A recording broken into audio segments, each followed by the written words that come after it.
आज हम लोग यहाँ पे हिस्ट्री के कुछ इंपॉर्टेंट क्वेश्चंस देखने जा रहे हैं। तो आइए चलिए कुछ रिवीजन कर लेते हैं। उसका पहला क्वेश्चन है हमारा, who establish the slave dynasty in the 1206, मतलब 1206 में जो था हमारा स्लेव डायनेस्टी को किसने स्टेब्लिश कराया था।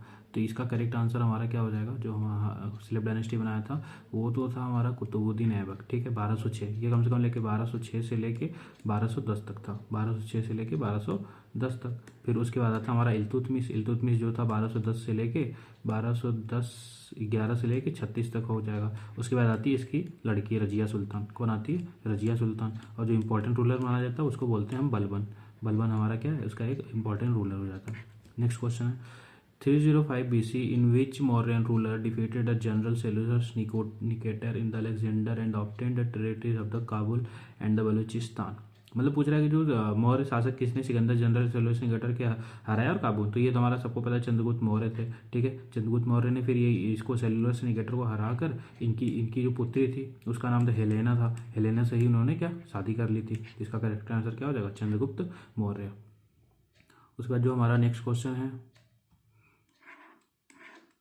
वो है, who among the following founded the Ahmedabad textile labour association. जो अहमदाबाद टेक्सटाइल लेबर एसोसिएशन था इसको हमारे गांधी जी ने फाउंड किया था, जो कि खेड़ा आंदोलन चला था 1918 के आसपास, है ना। 1918 के पास जो खेड़ा विद्रोह चल रहा था हमारा, तो उसी के टाइम इन्होंने गांधी जी ने अनसुईया वैन के साथ मिलके ये क्या बनाया था, अहमदाबाद टेक्सटाइल लेबर एसोसिएशन बनाया था। नेक्स्ट क्वेश्चन है, if a person can move to the supreme court by taking the appropriate action for the violation of the fundamental rights it's has a provision. तो जो हम फंडामेंटल राइट के बारे में क्या क्या जानते हैं, फंडामेंटल राइट जो हमारा क्या यूएसए से लिया गया है। फंडामेंटल राइट्स कहाँ से लिया गया, यूएसए से लिया गया है, जो आर्टिकल 12 से लेके 36 तक होता है। अब देखो यही पूछ रहा है कि ये इसके वायलेशन पे हमारे कौन सा, तो आर्टिकल जो हमारा 32, ठीक है, जो आर्टिकल 32 है उसी को बोलते हैं हमारा correct answer right to the constitutional remedies. Option number 2 जो है ये आर्टिकल 32 आता है। अगर आपके फंडामेंटल राइट में किसी भी तरह की कोई भी चीज़ें होती हैं तो आप डायरेक्टली सुप्रीम कोर्ट जा सकते हो। ये हमारा उसके रेमेडीज, उसको सोल्यूशन के लिए बताया गया था कि ये आप वहाँ जाइए, डायरेक्टली सुप्रीम कोर्ट जाइए और वहाँ हल मिलेगा आपको। नेक्स्ट क्वेश्चन है, the largest number of the Harappan towns settlements have been found in the since the partition of the Bharat कोश। अच्छा, पूछना चाह रहा है सबसे ज़्यादा जो हमारा ये हुआ था वो हड़प्पा, वो सबसे ज़्यादा कहाँ मिला, सबसे ज़्यादा हमारा मिला था गुजरात में। ठीक है, लोथल वगैरह हो गया, लोथल हो गया हमारा, लोथल भी कहाँ मिलता है, गुजरात में मिलता है। धौलावीरा भी मिलता है गुजरात में, और भी बहुत सारे, ये दोनों इंपॉर्टेंट है, इनको हम याद रखेंगे, ये दोनों गुजरात में मिलते हैं। उसका पूछ रहा है, Alexander lived in the India. देखो कभी कभी ऐसे क्वेश्चन भी पूछ लेते हैं, इसमें कुछ ऐसा तो है नहीं, लेकिन हमें ध्यान रखना चाहिए कि अलेक्जेंडर जो था वो हमारा 19 मंथ 19 महीने के आसपास रहा था। क्वेश्चन पूछा हुआ प्रीवियस ईयर क्वेश्चन में पूछा गया है, कभी कभी ऐसे क्वेश्चन भी आ जाते हैं तो हमें ध्यान रखना चाहिए। उसके बाद नेक्स्ट क्वेश्चन है हमारा कि ये क्वेश्चन देखने में तो बड़ा लग रहा है लेकिन बड़ा कुछ ऐसा कुछ है भी नहीं, केवल ऑप्शन बड़े बड़े हैं। पढ़ते हैं क्वेश्चन क्या है, आफ्टर द कलिंगा वार कॉमर Ashoka never decided to go to the war because. अब देखो जो हमारा अशोका है ना, अशोका, तो देखो सबसे पहले चंद्रगुप्त मौर्य आए थे। कौन है, चंद्रगुप्त मौर्य आए थे, है ना, चंद्रगुप्त मौर्य आए थे। इनके बाद हमारा आया था बिंदुसार, है ना, बिंदुसार, बिंबिसार नहीं, बिंदुसार आए थे। और इन्हीं के पुत्र कौन थे, अशोका थे। तो अशोका ने ही कलिंगा वार लड़ा था कब, 326 BC के आसपास। ठीक है, इसी में लड़ा था जब इन्होंने हुआ। तो बहुत सारे इतना देखने के बाद तो इसका हमारा जैसे बहुत सारे इसमें क्या है कि after the conquest of the Kalinga the political ये भी नहीं होगा। Ashoka felt apologetic about the destruction of the man and the material of the both side in the war. Third है, he killed the slayers and the non combats and the slaughter of the violence. यही हो जाएगा कि वह हिंसा, वो युद्ध के लड़ाकों के गैर पीड़ितों के द्वारा मारे गए। मतलब इतना नरसंहार देखने के बाद उसका मन ही हट गया कि मैं इतना सारा क्यों कर रहा हूँ, इतने लोगों की जान चली गई ऐसे ऐसे करके। तो उसके बाद कलिंगा वार के बाद ही उसने वो क्या करता है, वो फिर छोड़ देता है सारी चीज़ों को।